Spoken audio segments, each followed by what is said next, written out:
Welcome to Empower Hour.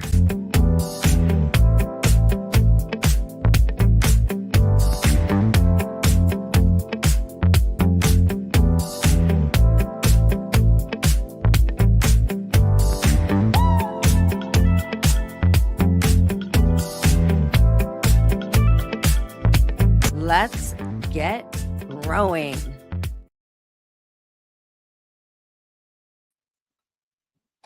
Good morning.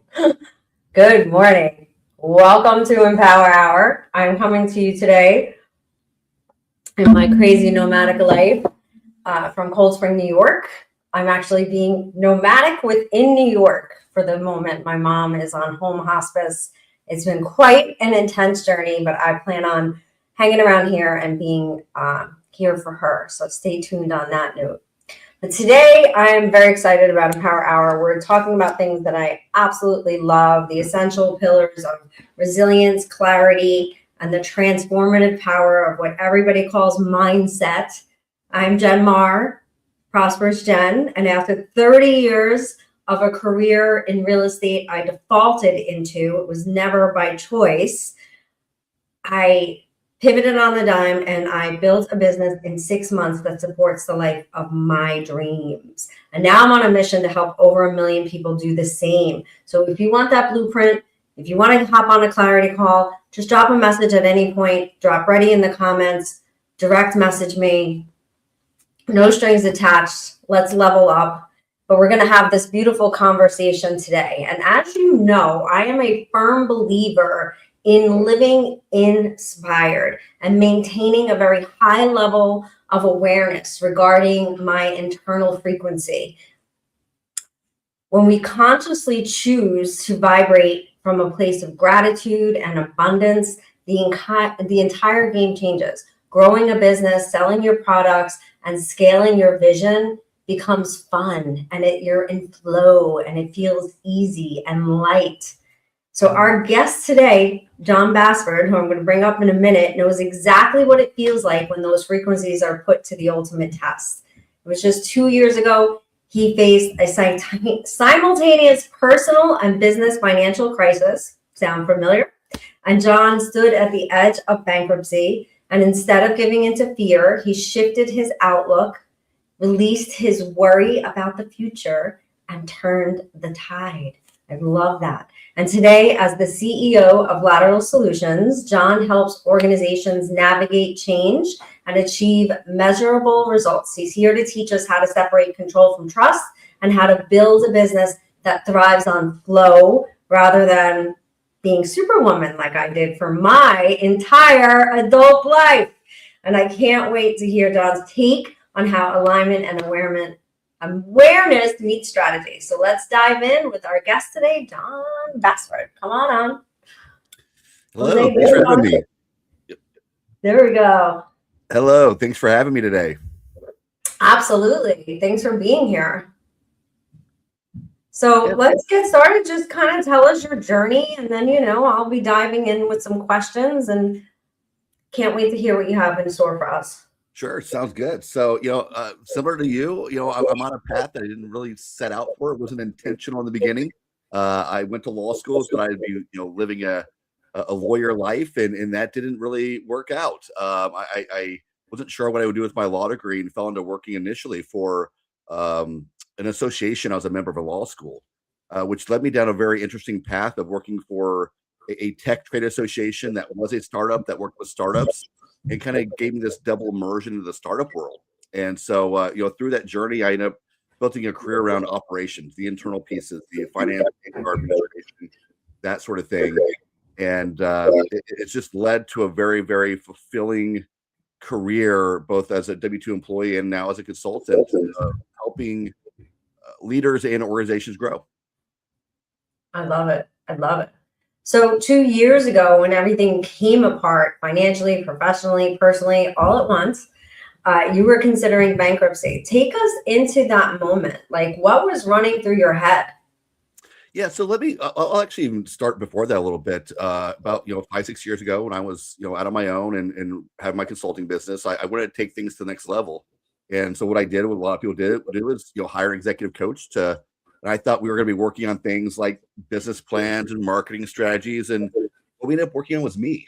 And through working with him, a guy he had on his podcast, I was like, I just got to meet this guy. Like he just personified the whole notion of like living your dream already realized before it happens. Just that law of attraction, affirmation world, right? And I'm like, I got to talk to this guy. Like, I need to tap into this man. And we got on a call and chatted. And he suggested I read the book, A Soul Without Shame. And so I did. And what that book really is a deep dive into the superego, why it exists from a evolutionary psychological mentality, and why it had its purpose in its time, but no longer serves us. And that's why we live in a space of self-doubt and worry and fear and everything. So I wanted to give that context. So that led me on a journey of reading, meditating daily, learning about consciousness, mindfulness, flow, all of the frequencies, all of that entire world. And now it even overlaps with quantum physics and all that type of stuff. So just want to give that background on my journey. So yeah, 2 years ago, I had a business endeavor that was supposed to be very, very lucrative. It involved the federal government, and the program got halted. And I had spent a lot of money on getting it launched and advertising and everything, and the revenue stopped. For when revenue was good, I was trying to take things to the next level financially. So I was heavily invested in some areas and thought some stocks were going to come around. Thing I ended up being in when it being a team. So there just was a number of things all within 3 or 4 months that came crashing down, and I thought it was all going to be temporary. So I took out a business loan to help bridge my business to keep the flow of the business going, and quite frankly, just entrusted that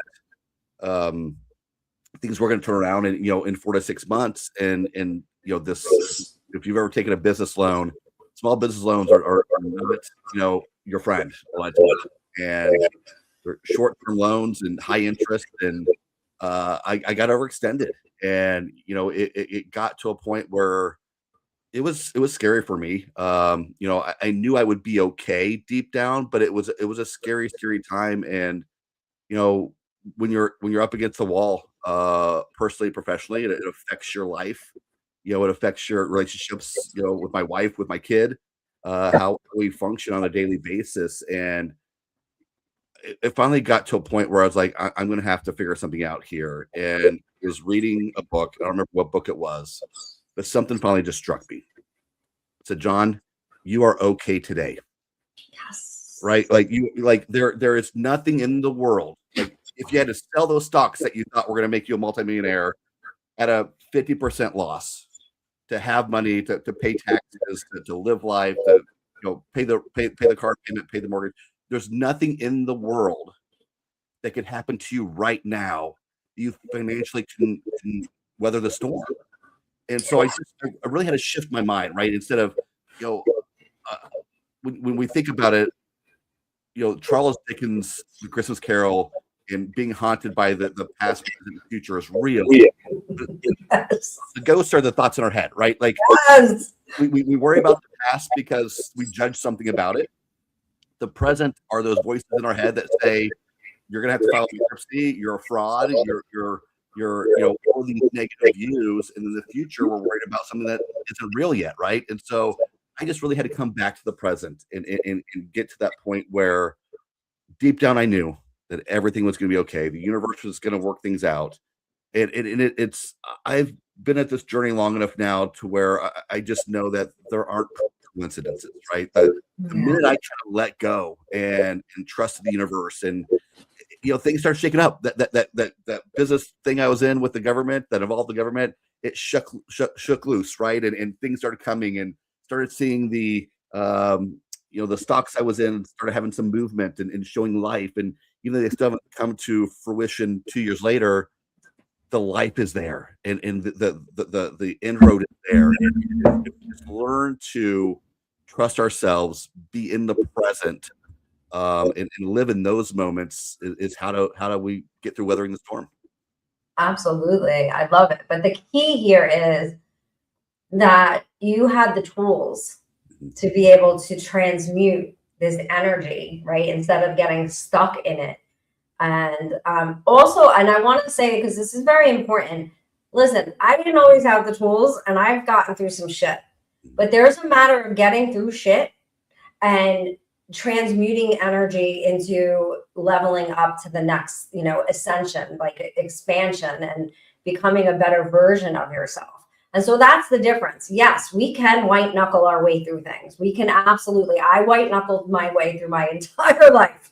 But when I was able to find the set of tools that brought me peace, that brought me mindfulness, that helped me raise my awareness, helped me raise my consciousness, helped me to understand what kind of frequency I'm vibing in. And I'm not talking woo-woo here. We're talking the difference between fear, scarcity, and gratitude and abundance. And when you are living in what I call inspired space, which is present, aware, conscious, grateful, abundant, all of those things, then even the things that we perceive as difficult or shitty, we can kind of get excited about, okay, well, who am I going to be on the other side of this challenge? And what is happening for me right now, instead of feeling like a victim? Why does this always happen to me?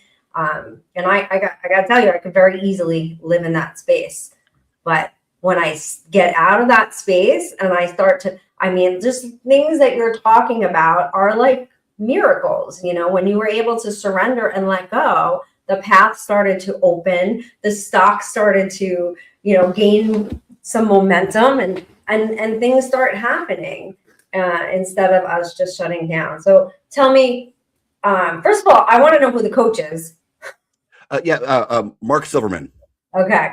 I always thought we got to give our coaches their due props, right? Because it's not an easy world. So when you've had a coach impact you, and I've had quite a few, and I always try to shout them out. So thank you.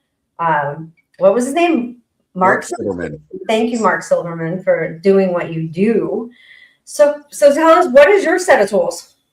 Yeah. So that whole journey began me reading every night, meditating every morning and every night. So that's kind of become my routine. And I imagine most people listening to this show are somewhere on a journey right on the spectrum of mindfulness and in this sort of world. But the thing I always say to people who may see this as kind of hooey or soft, whatever, is like, I challenge them. I was like, look, don't think of a pink elephant.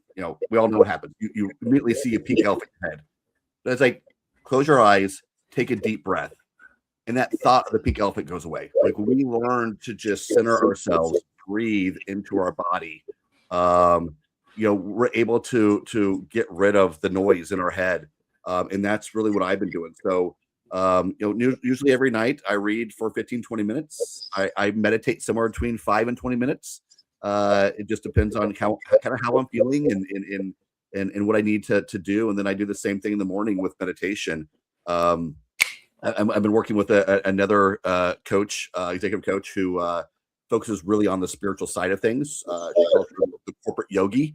And she's recently gotten me into doing yoga, much more from a spiritual breathing, centering practice than a stretching one, although we certainly do that. I'm a bigger guy. I'm a weightlifter. Yoga is not exactly my strong suit, so I'm working with someone one-on-one until I can kind of get to the point where I can join a class.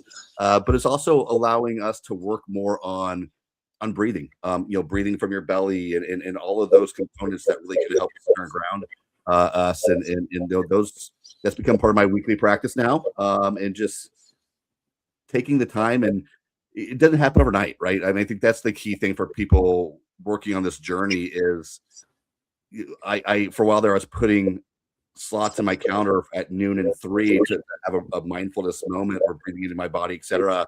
But I wasn't doing it, right? Until it actually became a frustration that, like, I had this intention of doing it. I get bogged down in my busyness and my work and everything. But if you just keep working it and practicing, now I just have those moments naturally. I'll be driving, I'll be sitting on the couch, I'll be doing something, and I'll just feel myself breathe. It's not a conscious thing. And I have that moment of clarity, right? Where it just, you're in your body, you're breathing into your body, and you let the worries of the world go away, the worries of the day go away, and you're just present. And it's a beautiful, beautiful feeling. Oh my gosh. So I have a biohack for that. Right. Okay. So when you begin to like utilize these tools and you realize how good you feel, prioritize feeling good. How do I make myself feel good right now? How do I make myself feel good right now? And I'm not talking about just a bowl of ice cream, okay? On occasion, that's okay. But you really remembering and making it non-negotiable, like brushing your teeth, right? Like if you leave the house without brushing your teeth, you're literally spending the whole time figuring out how do I get to a toothbrush and toothpaste. And that, because we don't feel good without it. We've trained our algorithm to know that this is what has to happen.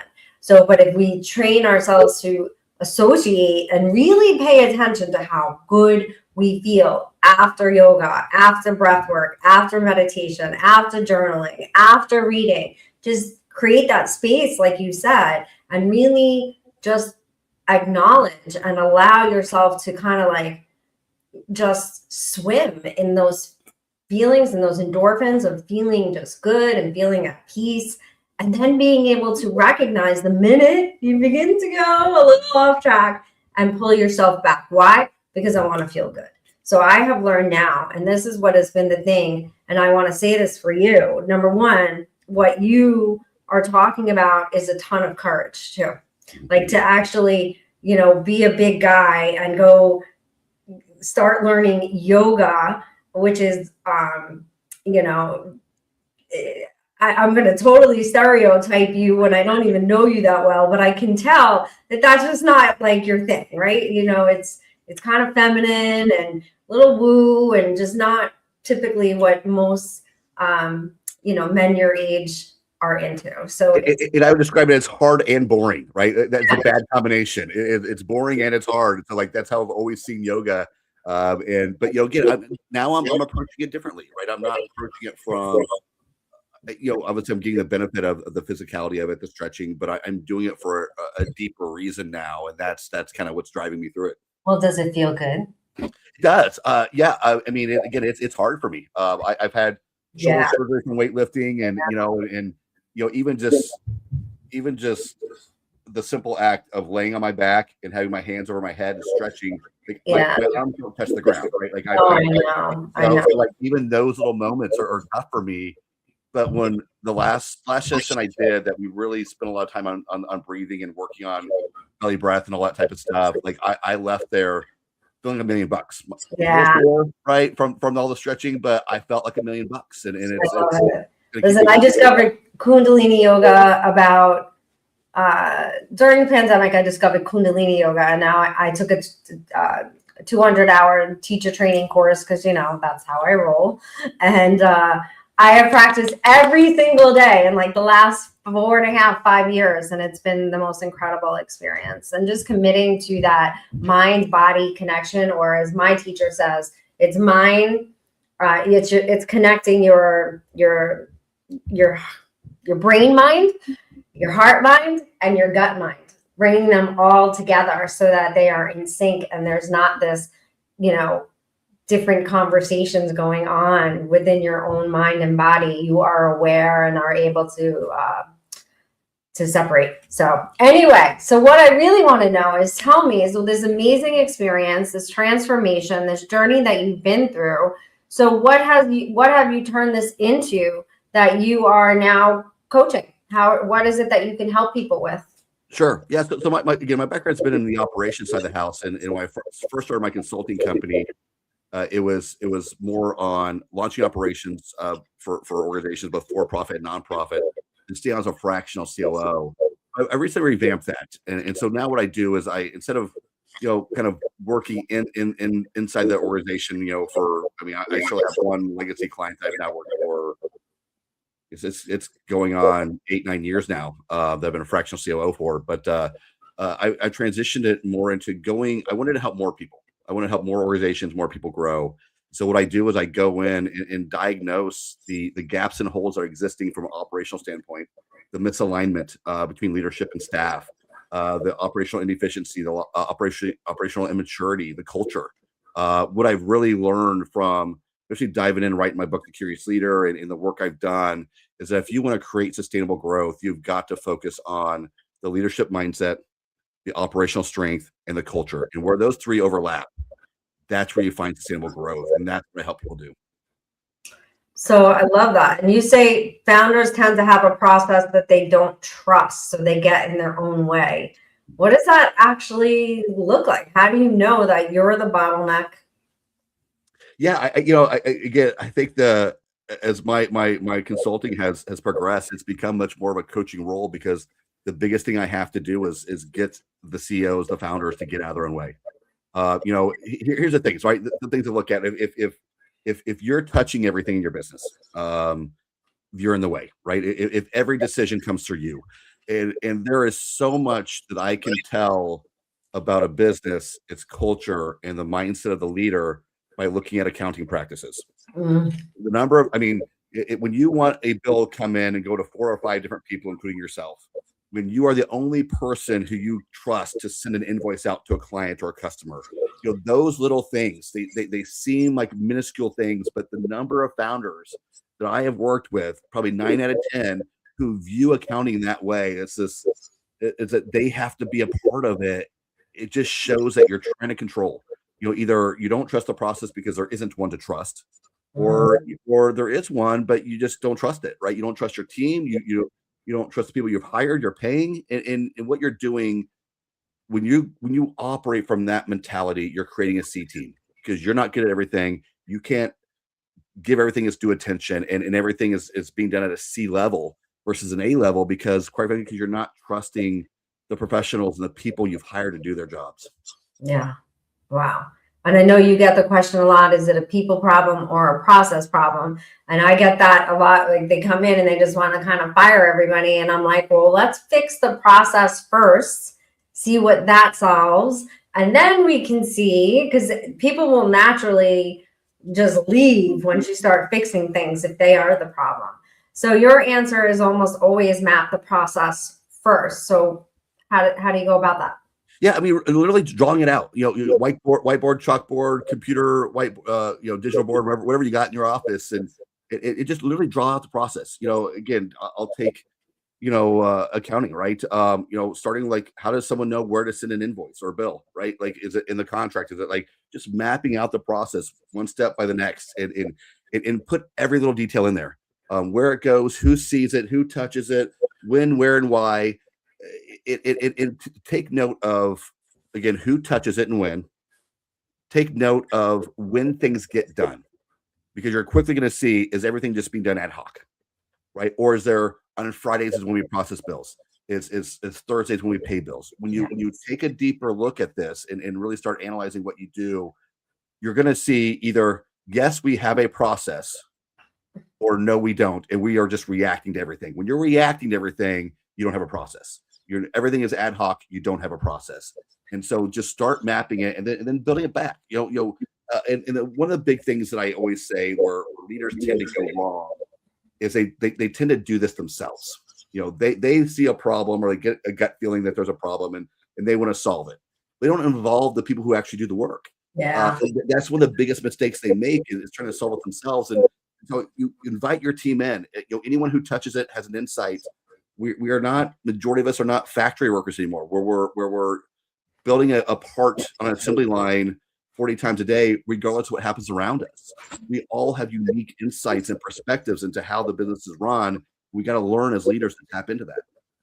Oh my gosh, so true. And also you're disempowering them and versus empowering them, and you're training them to be relying on you. I don't really need to do a good job here. John's going to step in and do whatever. And then also when you don't have the systems and processes, I tell people to think of like, because it's okay, like especially emerging businesses, if you have 1 or 2 or 3 or 4 people, whatever, everybody's in different roles. But when you don't have systems and processes, they're literally going from one role to the other role, to the other role, to the other role, to the other role, back and forth. I tell them to imagine as if each role has like a uniform.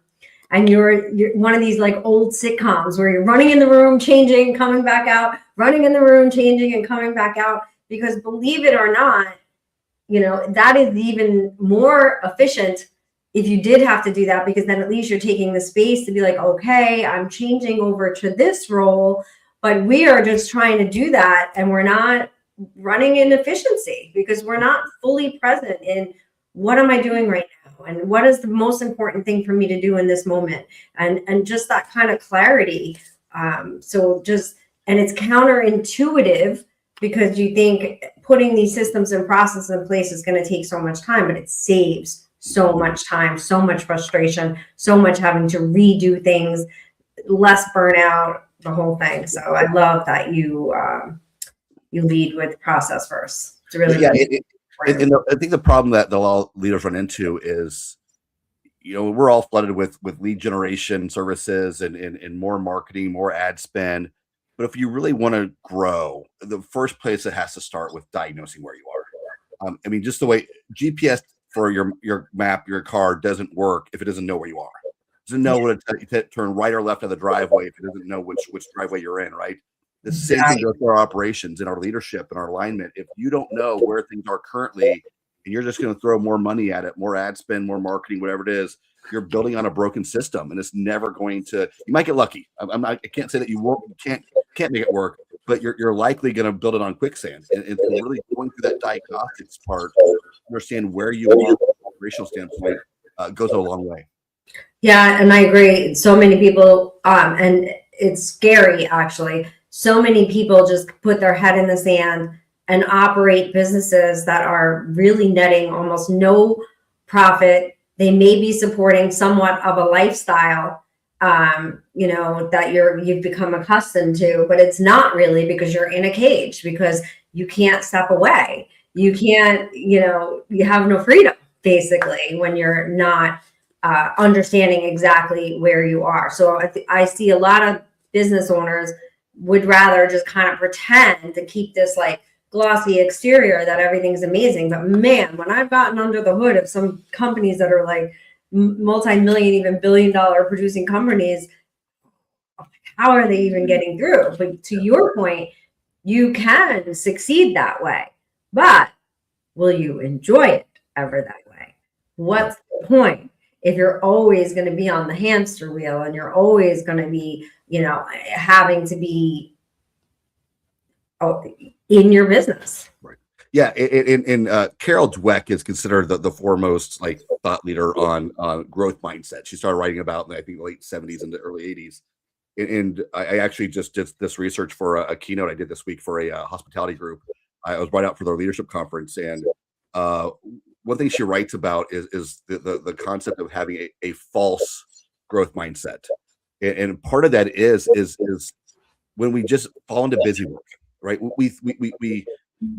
I'm guilty of it too.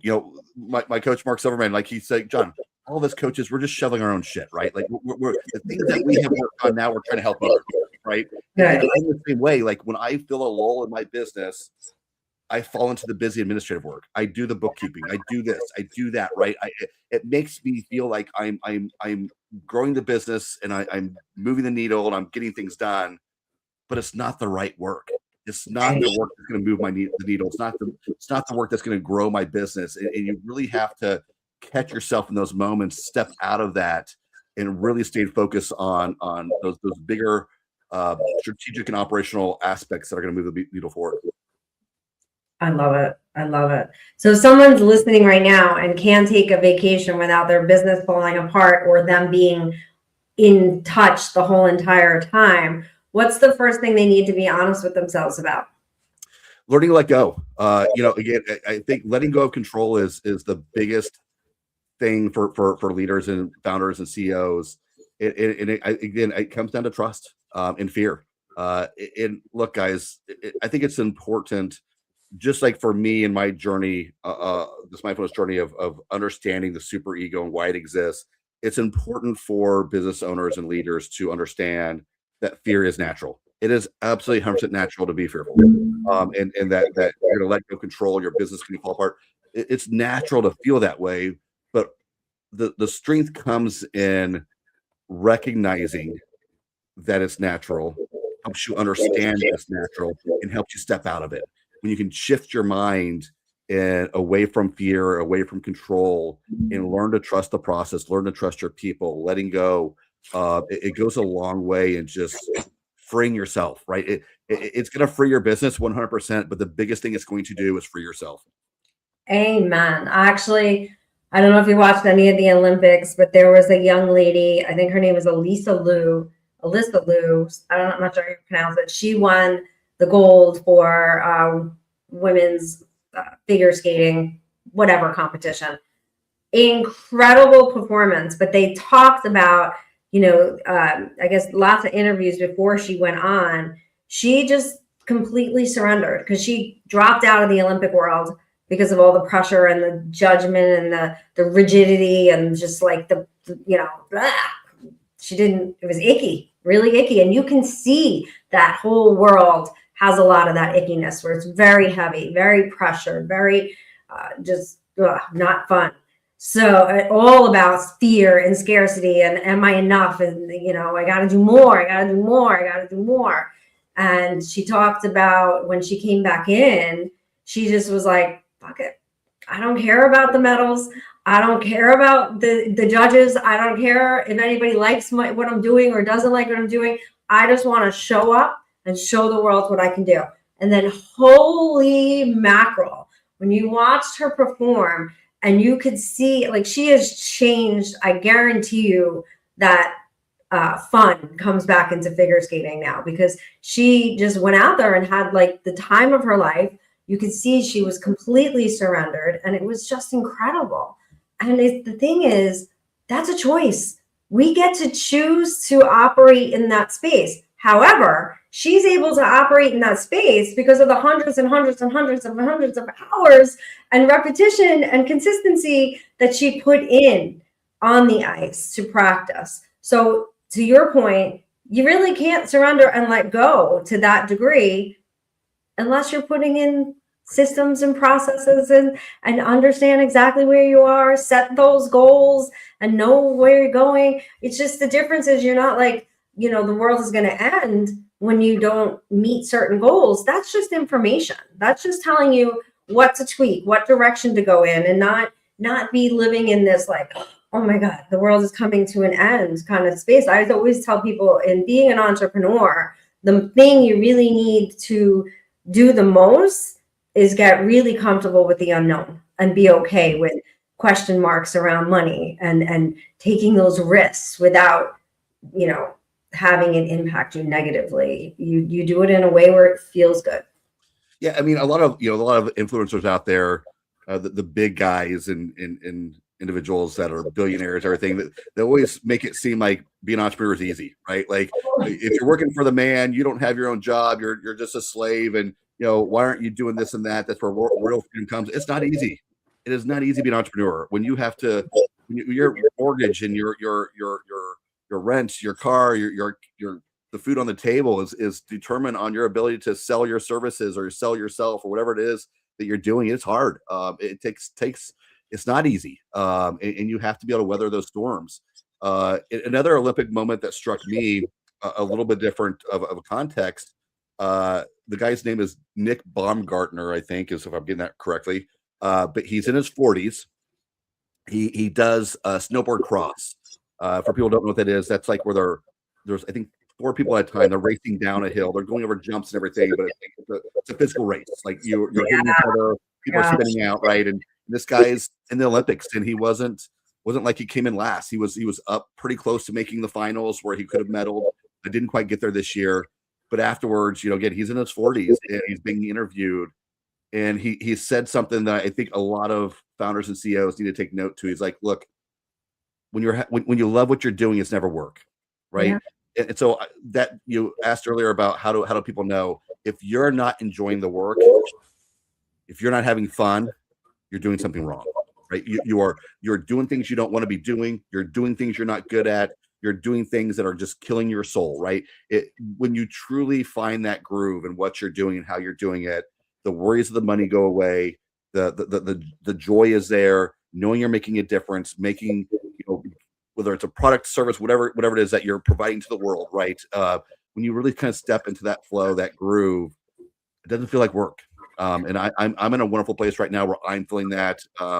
Speaking is picking up. My executive workshops are picking up based upon the book and everything. And I'm just in a place right now where I'm not worried about where the next paycheck's coming from. I'm not worried about where the next clients come from. I'm just doing my thing and putting it out there, and little by little, it's getting more and more traction.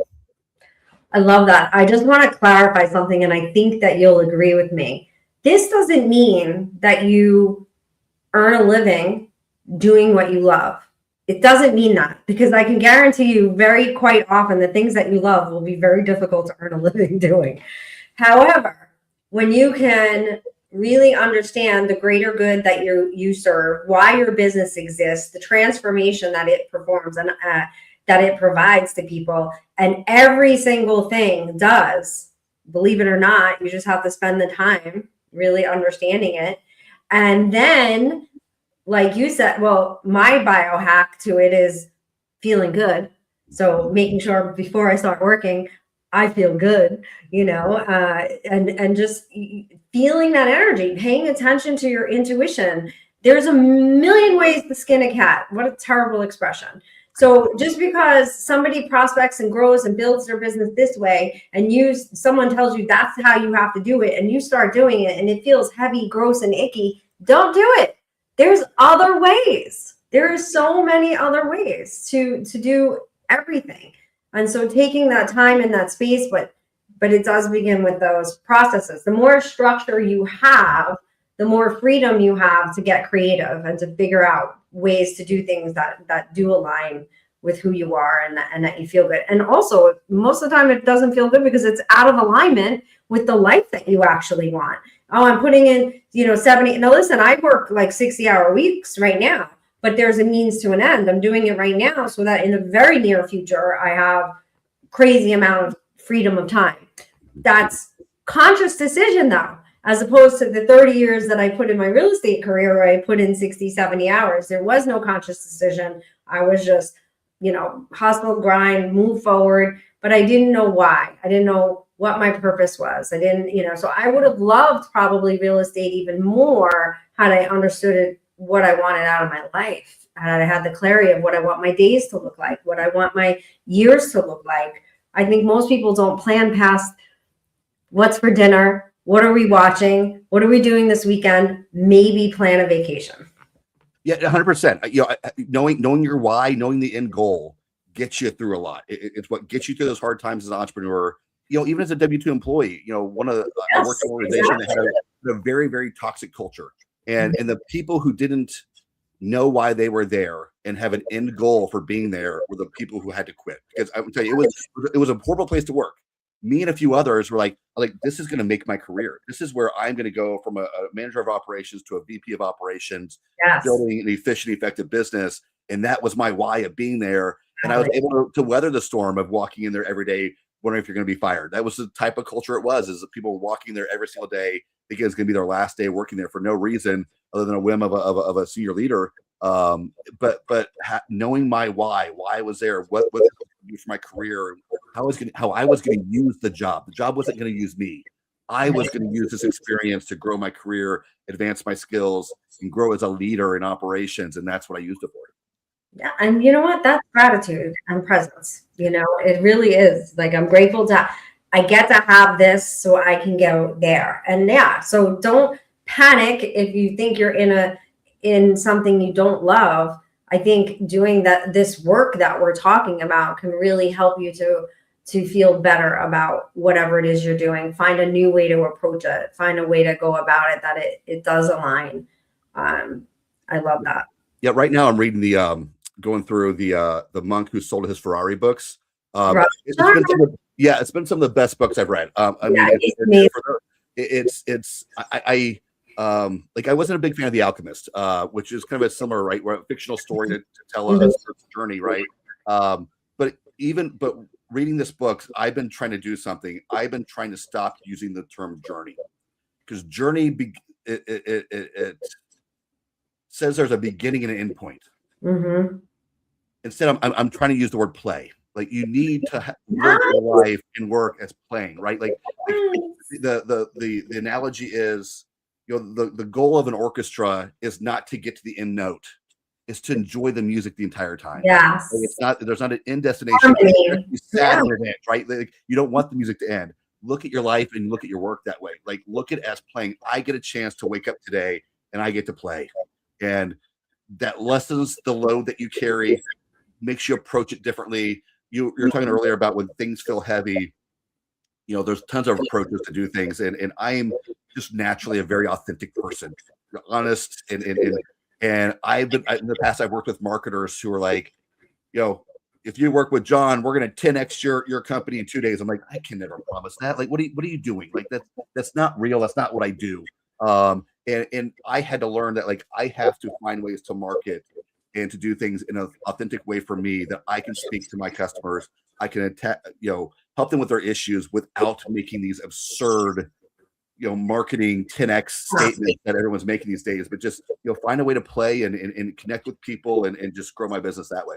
I love it. I agree. Because I did hit 6 figures in 6 months when I launched my coaching business, but there was a lot of surrounding factors why that was the case. I was so well connected. I founded my local business council. I was the person who coached dozens and dozens of businesses through the pandemic for free. So there was a lot of factors behind that. And I was leading with that. And then I'm like, no, what really matters is that in 6 months, I had a business that was supporting the life of my dreams. And the truth is, I have had to restart my business and walk away from income when I was in a really bad financial hole because I was building my business in ways that weren't aligned with me. So, acting like I had to rebuild that 6 figures 3 times in 3.5 years because I wasn't building a business that I was aligned with. And then that's when I realized that's my niche. That's my niche. It's not about the money. It's about the freedom. And the money is coming. Of course, it's a byproduct of when you can align with who you are, why you're here, what the greater good is that you serve, and you feel good. And so even through the process of, money is an ebb and flow. You're good. You're always good, because you're in that place of faith, and I'm doing the right thing, and I'm moving forward, and I'm always going to be okay, like you said earlier. Yeah. I mean, my goal is I always say is building an empire of a life, right? Like, I don't get too specific about some aspects of that, but I want to live life the way I want to live. I want to feel abundant with my family. I want to feel abundant with the work I'm doing, the consulting, the coaching, the speaking, writing more books. I want to be able to travel. I want to travel. Like, one of my goals in life is to never fly coach again. That sounds very bougie to some people, but like, that's a dream I have, right? Is to be in a place in my life where I never had to fly coach if I didn't want to. But doing the work day in and day out and getting the chance to play.